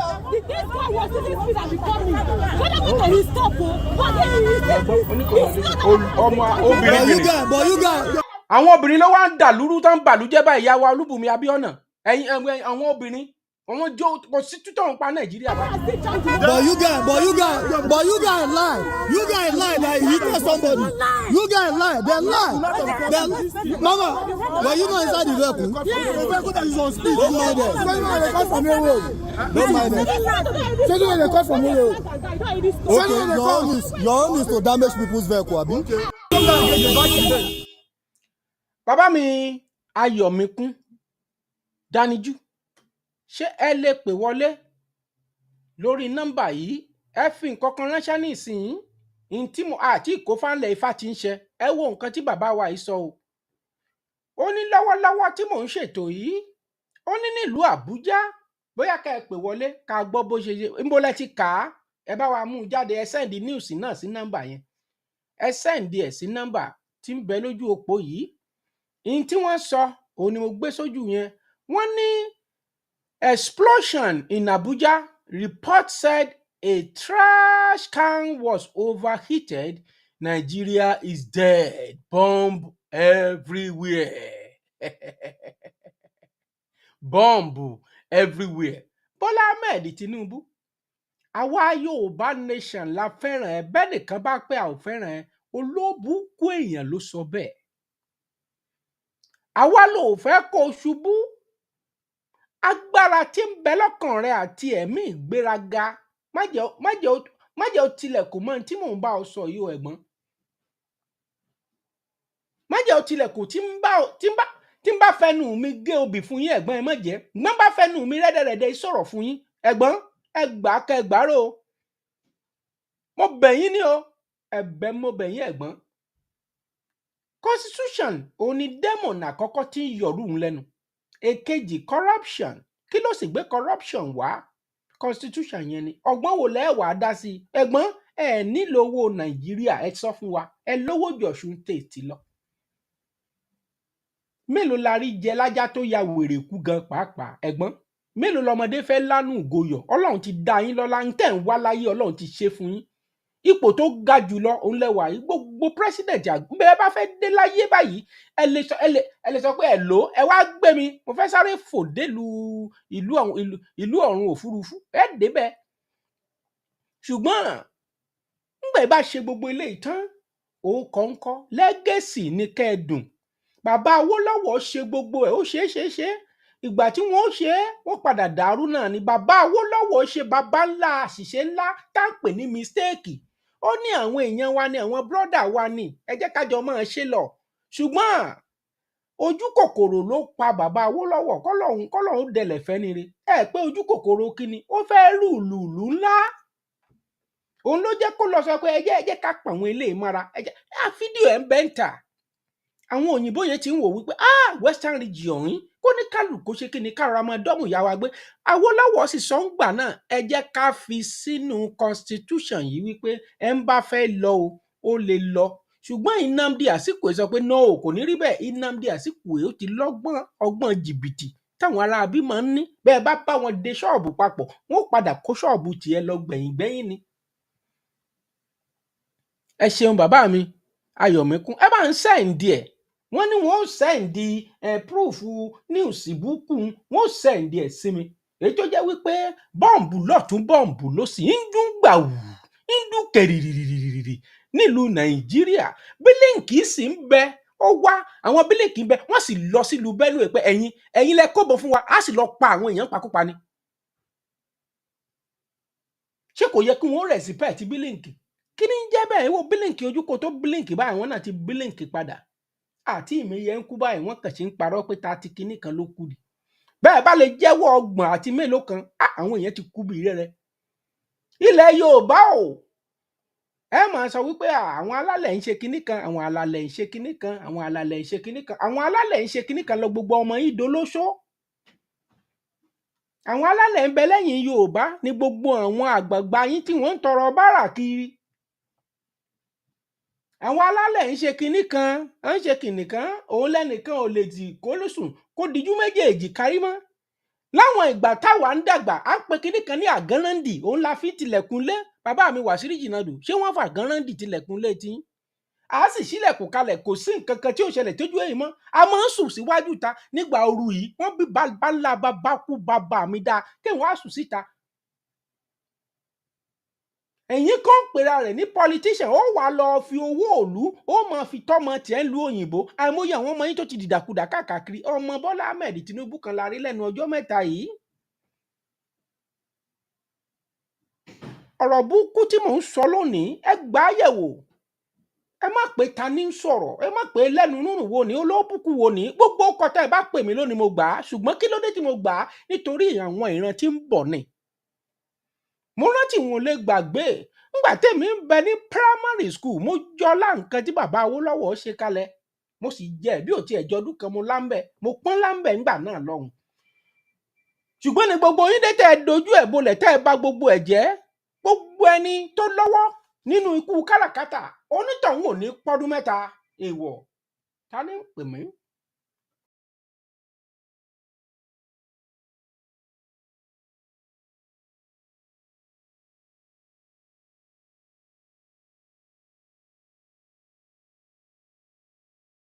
gbogbo ayé ń gbọ́ yín níbo lẹ ti darapọ̀ mọ́ wa. mo ń gbọ́ nírọ̀lẹ́ yìí mo ń gbọ́ ètò kan lórí Facebook ìyá wa Kẹ́mi Olúnlọ́yọ̀ àwọn ló ń ṣètò yẹn. investigative journalist tó lé ni wọ́n. investigative journalist bẹ́ẹ̀ ni wọ́n wá líkì àwọn secret kan. wọ́n líkì àwọn secret kan wọ́n ní wípé táwọn ní pé gbogbo èèyàn tó bá wà ní Nàìjíríà ní pé kọ́ ya tètè jira torí pé tọ́wọ́ bá jira àìmọye àwọn èèyàn máa fẹ̀mí ṣòfò ní 2024 yìí ní Nàìjíríà. Wọ́n líǹkì síkírìtì kan wọ́n ní èèyàn púpọ̀ ní pé gbogbo news media Nàìjíríà wọn rìpọ́ọ̀tì ẹ̀. Àṣé àwọn sójà àtàwọn Nigerian police wọ́n rí bomb nínú vicinity American consulate l'Abuja. Wọ́n keep story yẹn wọ́n dá ẹ̀ down. Story tó wá ń fly around lórí Twitter àtòrí social media tó ń fly around because èmi máa ń wà lórí Twitter gan lórí X mo máa ń wà lórí ẹ̀ gan. Ibẹ̀ làwọn story máa ti ibẹ̀ làwọn important story máa ń jábọ́ sí. Gbogbo story tó ń fly around ni àwọn ọlọ́pàá wọ́n sọ pé trash can ní pé waste bin overheat. Ẹjọ́ olóòtú ìgbà wo ni waste bin ní bẹ̀rẹ̀ sí overheat láì ṣe engine. Mi ò gbọ́ rí. Ìgbà wo ni waste bin bẹ̀rẹ̀ sí overheat. Wọ́n sọ pé èèyàn méjì dẹ̀ ṣe tí waste bin ní bá overheat kó wá explode. Ṣé waste bin lásán lè ṣe èèyàn méjì léṣe? Waste bin ti nǹkan tó yẹ pé pépà àti nǹkan bí nylon biscuit nylon pure water àbí ìdẹ̀tí kan àbí oúnjẹ àjẹkù kan ló wà nínú waste bin. Kí ló lè mú kí waste bin explode tó yẹ pé ó ṣe èèyàn méjì léṣe? Ní Federal Capital Territory. Olódùmarè. Àwọn ọmọ Nàìjíríà lè yìí jókòó síbẹ̀ àwọn Yorùbá ti wá wọn ò fẹ́ béèrè fún Yorùbá nation. Ìtò ń dùn mí nìyẹn bàbá mi. Àwọn ISWAP wọ́n ti wọlé gidi wọ́n ti surround everybody. Káì. Wọ́n ti surround everybody. Ó pẹ̀lú nǹkan tí gbogbo àwọn tó ìgbà tí ẹni bàbá Fálànà sìn tí bàbá Fálànà sọ pé dọ́nà everybody láti lọ bí ẹ̀hàn. Everybody láti bí ẹ̀hàn. Bàbá Fálànà wọn sọ gbogbo kínní 5-6 years ago 7 years ago 9 years ago 10 years ago. Ìgbà tó ti rí pé egungun ti wá dójú ẹ̀ everything ti wá dójú ẹ̀ báyìí pé nǹkan tó lè ṣẹlẹ̀ ní Plateau. In a couple of weeks later, Ìbàdàn blast kan tún ṣẹlẹ̀ nìbàdàn wọ́n ní illegal mining. Báwo ni illegal mining ṣe máa blow ní residential area? Ó yà mí lẹ́nu sà. Èmi gbé ní ìgbà tí mo wà ní Nàìjíríà. Mo wà nìbàdàn for like bóyá 3-4 years. Onírèké dẹ̀ ni mo gbé. Onírèké. Wọ́n nílé sí Bódìjà, so mo máa lọ sí Bódìjà dáadáa.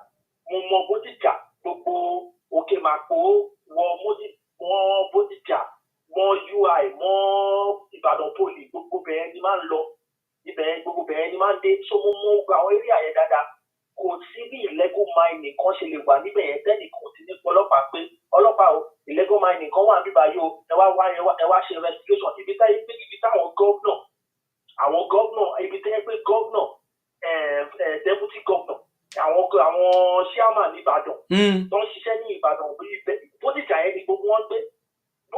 ni gbogbo wọn gbé ilé ìyálóde of Ìbàdàn ń gbà yẹn Àmínà Tàbíọ́dún ilé wọn Bódìjà bẹ́ẹ̀ náà ló wà so ọlọ́pàá máa ń wà ní Bódìjà kò sọ́jọ́ kan téèyàn bá gba inú Bódìjà kọjá ọlọ́pàá máa ń lọ up and down ní Bódìjà kò dàbí Washington Amẹ́ríkà ní tọ́lọ́pàá máa ń lọ up and down bí Bódìjà ṣe rí nìyẹn because Bódìjà is a very high class neighborhood. Wọ́n sọ bẹ́ẹ̀.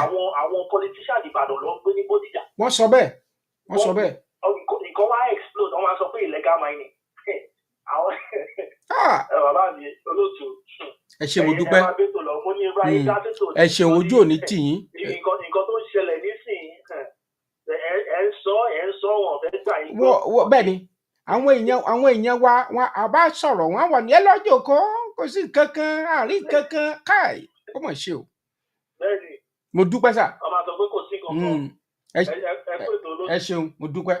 Bàbá wa tó pè yìí béèyàn bá lọ́pọlọ dáadáa tẹ́ ẹ bá farabalẹ̀ gbọ́ ohun tí wọ́n wí.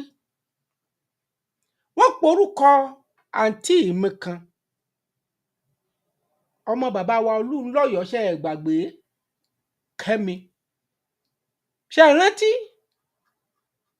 Investigative journalism ni ìyá yẹn ríìdì, ó sì gbóná bí ẹlẹ́gùṣẹ̀pọ̀nà nínú iṣẹ́ náà. Ńgbà kan làwọn kan lórí rẹ̀ yìí ó ṣe gbá kan kòkò bàbá àṣàsùn. Ṣùgbọ́n ọ̀pọ̀lọpọ̀ làwọn èèyàn tí wọn ò mọ̀ wípé irú àwọn èèyàn bẹ́ẹ̀ yẹn wọn ò mọ̀ àwọn investigative journalism wọn ò ṣe bí ìgbà tá a bá sọ pé ara wọn ò dá iṣẹ́ wọn ni wọ́n ń ṣe. Wọ́n gbóná pọ̀. Ṣùgbọ́n tó wá ń yà mí lẹ́nu ẹ̀yin ẹ wò ó báwo lọ̀bọ ṣe ṣorí tí náà kí o ṣe ẹ gbọ́ nǹkan tí president yìí wí Malawi ẹ gbọ́ ohun tó wí. Does not recognize who is a politician. The law does not recognize who is the leader of a political party. Yes, sir. The law does not recognize who is what. The law simply recognizes a human being who should operate within the rule of law. Yes, sir. You transgress the law. Do not cross lines. Don't say you cannot. The police should not get to you because you are leader of a political party. Ikonaman. No. Nikadi inangwiyo. Nikani inangwiyo. My wife and myself and my children cannot go to a public place and start attacking people because I'm the president of. Ìlú Zambia president Zambia lélẹ́yìí ẹ já wo nǹkan tí Ṣèyí Tinubu ń ṣe káàkiri ká ẹ máa gbé private jet ká ẹ máa fipò Buhari bẹ̀rẹ̀ tiẹ̀ Ṣèyí Tinubu náà wọ ààfin ilé ìjọba bó ṣe wù ú ní káì mo tutọ́ búkú dànù Bọ́lá bẹ̀rẹ̀ Tinubu ṣe ń tó tán. The law does not allow that. The law does not allow that. The law does not allow me to steal. Pamela Paini. The law does not recognize who is the child of a head of state. It does not. Who is the child of a minister? Who is the child of a president of a political party? Who is a leader of a political party? The law does not distinguish. If there is a quarrel in the home, Timvelane Bueno. One Zambia, one nation. So Nikakamba, one Zambia, Muyanka at one nation, one people. One Zambia, one nation. Tuambombo, uyukwa kashina kaji, uyukwa cho. One people, where you were born, what language you speak. If you contravene the law and the police will come in. It does not matter. And we are making a big difference that because my wife is wife of the president, she can go and insult fellow women. No. The law will visit her. Chebo. President yìí tẹ́ bá rántí lẹ́nu lọ́lọ́ yìí ó sọ fún àwọn mínísítà kò sí ìrìn àjò kankan lọ́wọ́lọ́wọ́ tẹ́ bá gbọ́ fídíò yẹn tán torí àkókò mi ni ó gbé àwọn ìgbésẹ̀ kan tó ní agbára ẹ̀rù Ọlọ́run bà mí kí ni Zambia ní lára Nàìjíríà ẹ wá wo ìṣòro tí Nàìjíríà ní constitution 1999 ẹ̀gbọ́n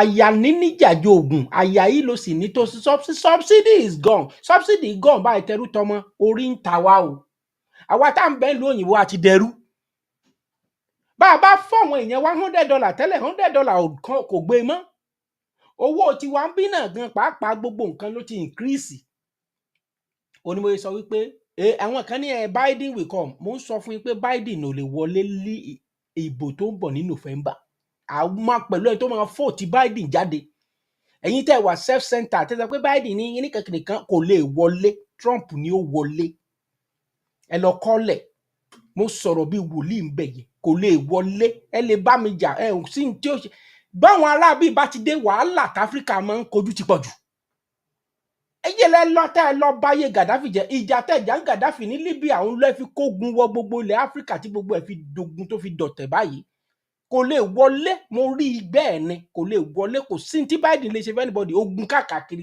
gàgbà he is too weak for America that man is too weak he is a sleeping Joe kò lè wọlé láyéláyé kò lè wọlé bẹ́ẹ̀ ni bàbá mi Olúyọkù hands down God bless you ẹ jẹ́ kí n gbé síbẹ̀ yẹn Trump will win hands down kì í dẹ̀ ń sọ̀rọ̀ religion là ń sọ ń bí báyìí kò ní í ṣe pọ̀ pẹ̀lú pé nìkan Christian àbí gbàkàwọ́ kan kò lè wọlé ó ti sú wa crime tẹ́ bá wo ìtú tí crime ń pa ní ibi that guy is too slow for our liking ní Middle East báyìí ogun tó ń lọ ń bẹ̀ lọ́wọ́lọ́wọ́ mi sọ fún yín ti Ukraine ò dúró ti Gaza àti Israel ó ń lọ kí ló dé wọ́n fogun ṣe ẹ̀yin Democrat ni ẹ bá lọ sọ ẹ lọ bàálù onílùú jẹ ẹ wà máa fi wá pawó nígbà tí ogun fẹ́ bẹ̀rẹ̀ ní Ukraine tẹ́ bá wo àwọn senator wọn àwọn house of parliament wọn tó lọ ra òbítíbitì ṣíà sí ibi tán ti ń ṣe nǹkan ìjà ogun ní ìlú yìí ẹ̀rù Ọlọ́run àbàyàn ó fi hàn pé wọ́n ti mọ̀ pé ogun bẹ̀ àwọn ọmọdé àtàgbàlagbà àwọn wo ló ń kó ogun wá àwọn ló ń kó ìbọn burúkú ìfọ̀ àwọn Boko Haram nílùú wa àwọn wo ló ń kó dábàdìtì sílẹ̀ àwọn wo ṣáà ń ṣèbọn lu Nàìjíríà ni ṣáà ń ṣèbọn ni ṣáà lè dáṣe kan ìbéèrè tá a máa bèrè lọ́wọ́ Bọ́lá Ahmed Tinubu àwọn olóbùkú tẹ̀ ń bá ṣe wọn ò gbọ́ ẹ yọ 1999 constitution àwọn náà plan ni ẹ wọn ò ní jẹ́ kíjọba ẹ ó ṣe é ṣe fún ọ lọ kọ́lẹ̀ ọ̀rọ̀ tí mò ń sọ ó bìtà púpọ̀ ṣùgbọ́n a fẹ́ràn rẹ ẹ̀gbọ́n kò wù mí kẹ́ ẹ kọjá lórí ejò kẹ́ ẹ dàbí bàbá wa Awólọ́wọ̀ tán sọ pé ẹ jẹ́ ká ṣe ọmọ kò sọ́mọ ìyá kò sọ́mọ rẹ kankan nù bọn ẹ̀gbọ́n àwọn tí wọ́n bẹ níjọba yín àwọn ọ̀tá pọ̀ ń bẹ tẹ́rù wípé èèyàn tí wọ́n ṣe èèyàn owó ni wọ́n wá kó èyí tí ò bá wá kówó wọ́n ti di sọlẹ̀ láàrin ìjọba rẹ̀ ẹ fi ojúlalá kan yín ni kó fi sọ́rí sà ẹ gbé ìgbésẹ̀ bẹ́ẹ̀ nìkan bá sọ pé òun ya wèrè nínú wọn ẹ tì í mọ́lẹ̀ àṣẹ ń bẹ lọ́wọ́ rẹ̀ bẹ́ẹ̀ nìkan bá sọ pé kíní kan ẹ ní káwọn kí Mr. Lágbájá kó lọ lágbájá ẹ̀ kó lọ gbé lóru ìṣe ọgbọ́n tí wọ́n ń ta tí wọ́n wá ká Sunday mọ́lé lóru ẹ lọ káwọn mọ́ mo ti ní ọ̀rọ̀ búkú wọn sọ lórí ẹ káwọn mọ́ lóru kó ní kálukú gbọ́ kó ṣe wé agbẹjẹmọ́wọ́ agbára tẹ ẹ ní tẹ sọ pé subsidy gọ̀ọ̀nù ẹ jẹ́ kí wọn náà ó gọ̀ọ̀nù ẹ jẹ́ kí constitution 1999 ó gọ̀ọ̀nù ó ti lóò bìlífù ní wọ́n Nàìjíríà ẹ má jẹ́ àtàrà wa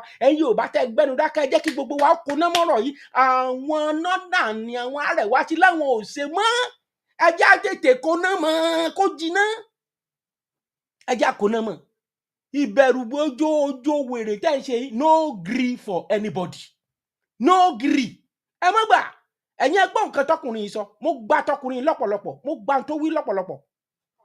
Could go in the way of China in some of I am a great advocate of death penalty. Death penalty. I have said it severally. I don't hide it. We need kind of offense? Oh my God, there are so many. The first thing is corruption. You see all these politicians doing away with our billions of naira after being governors, and they end up in Senate, end up in the cabinet. By now, if it were a serious environment, by now we should have buried all this. We could have fired them fired them like armed robbers the way we did way back some years back. All right, in their villages, so that their own members of families and kinsmen will see them and know that, look, if you've got to go into politics, you must take the serious of the business of governance serious. You must take the business of the social contract you have with the people serious, and so on. Suggesting we could go in the way of China in some of I am a great advocate of death penalty in this country. I have said it severally. I don't hide it. We need kind of offense? Oh my God, there are so many. The first thing is corruption. You see all these politicians doing away with our billions of naira after being governors, and they end up in Senate, end up in the cabinet. By now, if it were a serious environment, by now we should have buried all this. We could have fired them fired them like armed robbers the way we did way back some years back. All right, in their villages, so that their own members. I cannot agree less with that guy. Into Jackie, Indonesia, Singapore, China, into Jacko Lojudo Koraye ni. Hang wọn pa wọ́n dànù. bí mo bá pẹ̀lú ẹ pa mí dànù bẹ́ẹ̀ ni bẹ́ẹ̀ bá wádìí mi tí mo jẹ́ owó ẹ kàn gé mi dànù lójú gbogbo àwọn ọmọ ìjọ ẹlòmíì àkọ́gbọ́n ẹ̀gbọ́n bẹ́ẹ̀ bá lè ṣe tẹ́ ẹ̀ bá ṣe tó yẹ kẹ́ ẹ ṣe ẹ fẹnu fẹ́ra bí abẹ̀bẹ̀ ẹ lọ kọ́lẹ̀ ní tí mo rí ni mo sọ ohun kí ni solution ẹ gbàgbé ẹ kí ni solution kí ni gbà kan àwo kan gbogbo wa la kọ́wọ́ tì ẹ́ bí ìgbà kẹ́tì ń kọ́wọ́ ti lé nítorí pé ẹ ti fẹnu yín sọ bẹ́ẹ̀ ni bàbá mi wà sí ìjìnà jù I cannot agree less with what you just said right here ẹ jẹ́ kí n kà jáde not until we have millions of Yoruba, Biafrans and Arewa and others ethnic sons and daughters to revolutionary war manifest 24/7 days and night in the face of Nigeria artificial state hunger and thirst will be living dead exactly sir I cannot agree less. Jòkó síbẹ̀ ká ẹ máa sọ pé kí ni ká ẹ send owó wèrè ẹ̀yin tẹ́ ẹ̀ ń send owó nílùú òyìnbó ẹ tẹ́ ẹ̀ ń send owó sílé ẹ wo ọmọ gọ̀tẹ́ ẹ̀ sán ti tó wọ́n kàn lọ ń jà sùn tó ń jẹ kìíní wọ́n serious. Let everybody go on social media lórí Twitter tí bàbá sọ lẹ́ẹ̀kan ẹ máa tweet ẹ máa ṣe ẹ lè ja ìjà social media kò sí gbogbo ẹni kéèyàn máa rìn wèrè kiri go on social media eléyìí tẹ́ ń ṣe ẹ máa àní brọ́dà mi kan dé láti ilẹ̀ Nàìjíríà òru ni mo mọ̀ pé wọ́n ń gbé olóṣó báyìí ọ̀sán gangan gbà ìní nílùú Èkó lọ rẹrẹ l'Ákúrẹ́ lọ rẹrẹ l'Oǹdó lọ rẹrẹ wọ́n ń jó níwòwò nígbà mo lọ lélẹ̀ mo fẹ́ sunkún wọ́n ń jó níwòwò tán gbèdí síta báyìí gbogbo ẹ ti di nǹkan míì nǹkan táwọn ẹ̀yà wa ń faṣọbò gbogbo ẹ ti ṣí dànù ẹ̀yin obìnrin ẹ káre wọ́n ti sọ pé sílẹ̀ kan àbọ̀ ní 500 naira tí ó ti ṣe àwọn Fúlàní kan ń bọ́mọ wa sùn tán kàn bí Fúlàní Yorùbá lọ báyìí ni 10 years to come ogun ti dé ọ̀ràn ti bẹ́ ẹ wo Olúwo ọ̀fìwò ẹ gbàgbé pé ọmọ àlè bá dàgbà ọmọ àlè ilé náà má dàgbà nígbà tọmọ yẹn bá bímọ ńkọ́ kí ni òbí ó padà bí Fúlàní náà ni ẹ wo ọba kan lẹ́nu ọjọ́ mẹ́ta yìí ọba lásọ pé ó ń ba lórí ohun gbogbo àwọn páìtọ̀ ló balẹ̀ lórí èmi gbẹ́sẹ̀ mi lọ jòkó lórí àga ọba mi gbọ́wọ́ lórí àga ọba mọ́lẹ̀ nítorí ìkíni constitution wèrè olóbùkú tán fi gbàjọba lọ́wọ́ yín tán sọ yín dìdàkudà kí lọ́dà àbáyọ. I dare to tell this nation today that this is the problem. This constitution can never give us progress. This constitution can never give us peace. This constitution can never give us unity. And unfortunately, most of us in this National Assembly, we don't have the spine to face what we need to give this republic to have peace and progress. What do I mean? This constitution has 68 items. 68 on the exclusive list. This constitution has only 12 on the concurrent list. And those 12 are written so nebulously, so fraudulently, that you know that the intention is to even undermine those concurrent lists. That is why those who want unity. Bàbá tó sọ̀rọ̀ ẹ kò sí nínú sínétọ̀ wọn most of àwọn tó wà ń bí ẹ rí i pé wọ́n kàn ń bára wọn sọ̀rọ̀ ní tán rẹ́rìn tí yẹn ń tẹ fóònù wọn ò kí ẹ̀ ìwọ tó bá gbójúlé sínétọ̀ ẹ̀ kan pé wọ́n á change wọ́n á mẹ́ẹ̀dẹ̀ orí burúkú constitution kan you are just wasting your time bàbá yìí ti sọ tiẹ̀ ṣùgbọ́n ọ̀rọ̀ tó sọ kò kú kò dẹ̀ lè kú títí dọ̀la. In Nigeria must first remember that the name of our republic is not just Nigeria. The formal name of this republic is Federal Republic of Nigeria. Unfortunately, we don't run a federalist system in Nigeria. Otherwise, what is so unique about all those things that are in the exclusive list? We used to have a parliamentary system, and then we wanted unity, we wanted peace, we wanted progress, and we therefore said we are going to go with a presidential system. Honestly, there are many presidential systems in the world that have peace and progress. I can't quarrel with that. But we must put in place the same safeguards that presidential system across the world put in place so that you can have what it needs to run the society. In this chamber. Ẹ wo wọn, ẹ wo àwọn olórí burúkú gbogbo, ẹ wo wọn.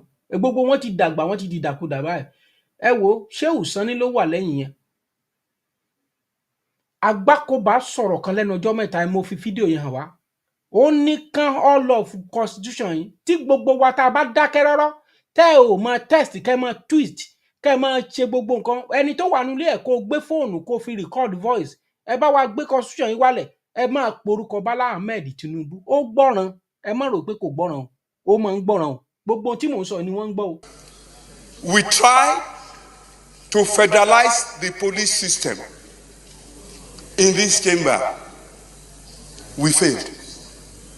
We failed because we didn't summon the courage, the wisdom, the tenacity of purpose, and the vision, and the understanding of what is making nations across the world to work. A man from Otupo was the DPO in my local government when I was chairman. The man did not speak Igbo in an Igbo local government.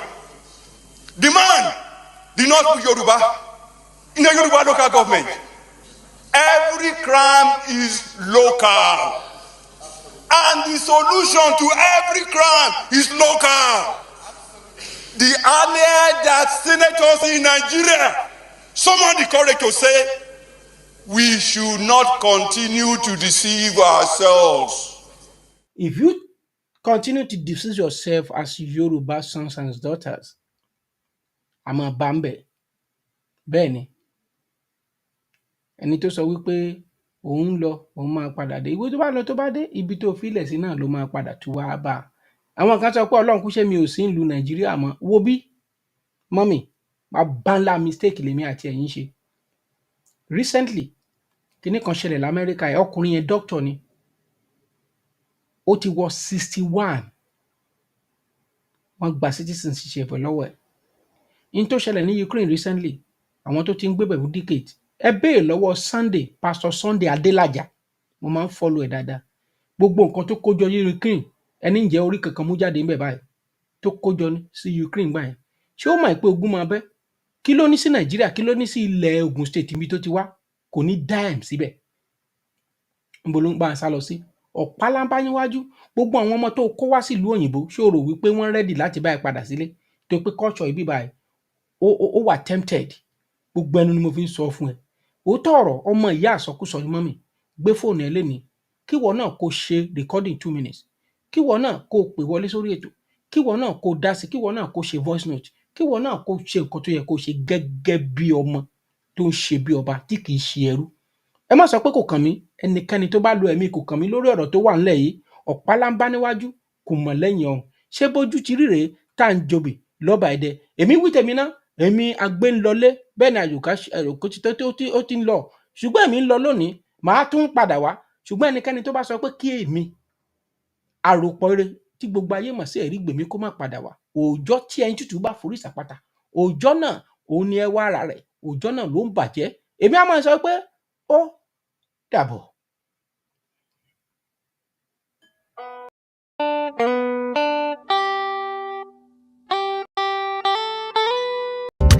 Àwọn ọmọ Odùduwà. Ayé ayé wa òye.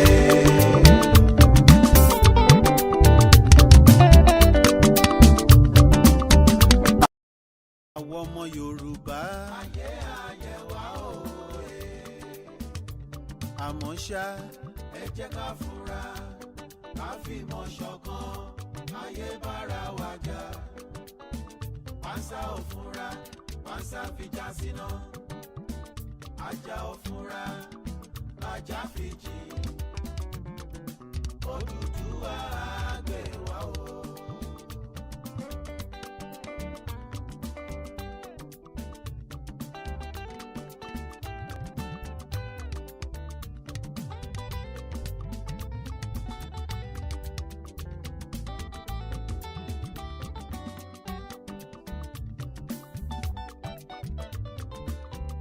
àwọn ọmọ Odùduwà.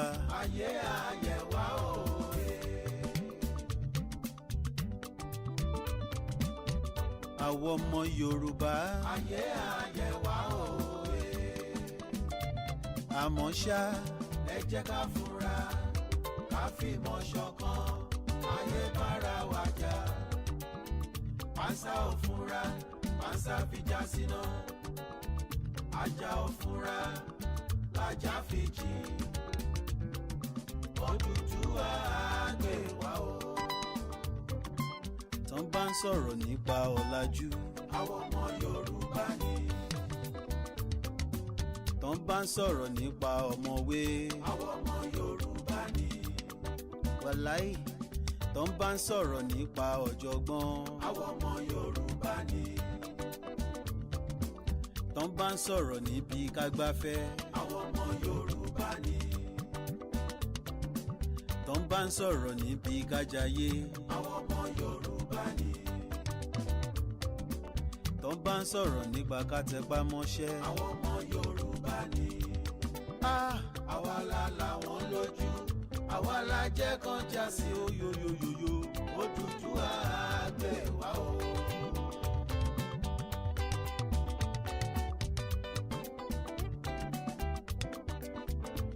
gbogbo ọba aládé pátá nílẹ̀ Yorùbá gbogbo yín la kí a ò mà lólòdì ẹnìkan o.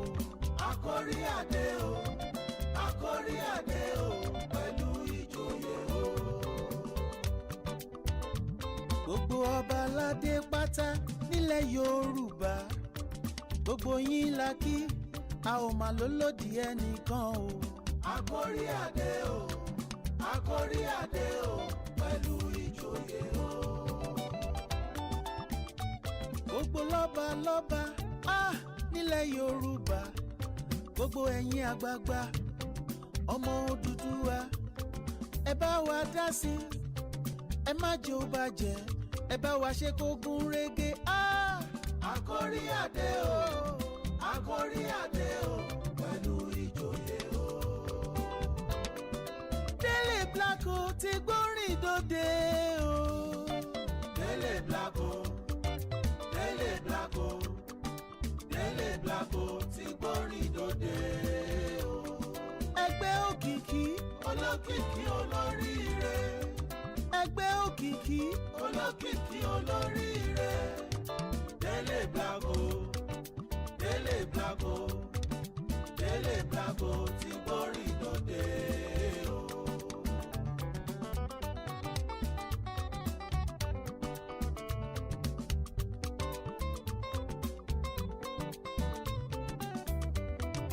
Délé Blanco ti gbórin dòde o. Délé Blanco Délé Blanco Délé Blanco ti gbórin dòde o. ẹgbẹ́ òkìkí olókìkí olóríire. ẹgbẹ́ òkìkí olókìkí olóríire. Délé Blanco Délé Blanco Délé